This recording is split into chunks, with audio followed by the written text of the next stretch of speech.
My bet is that the biggest topic in Eurogust 2026 that will be about sustainability. Why? 1st January 2026, we will have CBAM going from monopoly money into real money.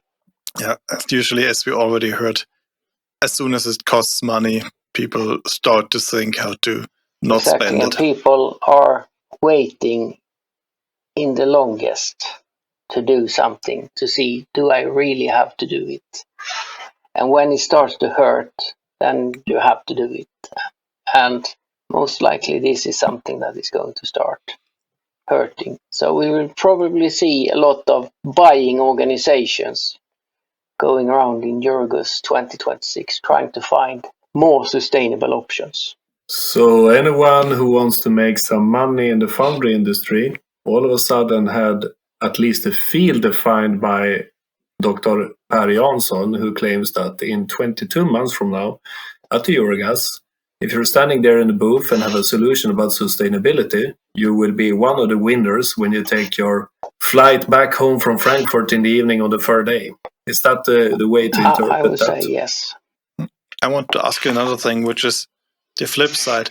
We already heard that it's something from 70 to 130 pieces that are integrated into Gigacasting. And we talked a lot about now Rheocasting for Gigacastings.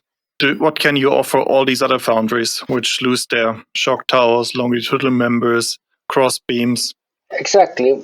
But with Rheocasting, you are, as we have been into that topic a little bit, we enable a greater variation of alloys to be cast in a high-pressure die-casting machine. So, for instance, take all parts that is being gravity die-casted, low-pressure die-casted, and so on, usually using the ALSI7 alloying system somewhere.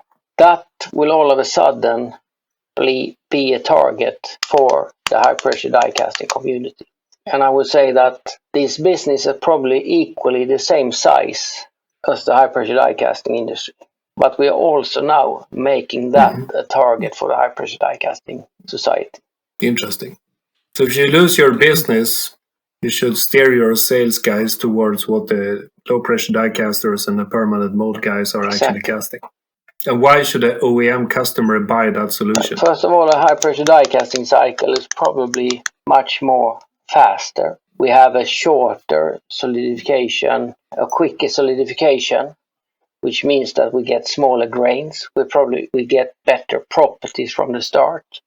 You could probably get away with the T5 heat treatment with Rheocasting instead of a T6 as you do in gravity, and i.e. you should get a cheaper product. It's again the double punch, more sustainable and cheaper. Yeah, definitely. Oh, that's great. To me, this is the lowest hanging fruit, if I say like that, to be picked by the. And I think it's not because of the introduction of gigacasting and megacastings that make this happen. I think it's the complete electrification of the vehicle fleet that actually drives this. I think that we cannot stop the electrification that will go on, and we will see more and more of different types of electric vehicles in the future. We see a huge invasion of new brands and new models and so on from China and so on, which ought to make the foundry community a little bit worried, because the cake will shrink, and I think that foundry owners should actually think, what do I want to do with my foundry in the future? And one solution could be to invest in Rheocasting and use the already made investment they have in the high-pressure die-casting foundry and look what other applications can I cast with this.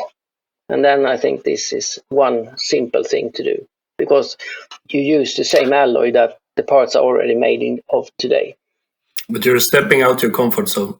You have to meet new customers. You have to understand new applications. You have to go an extra mile in another direction. Exactly. I mean, entrepreneurship, fantasy, creativity has never been that well paid for in the industry between the car maker and the foundries, No, right? I think not.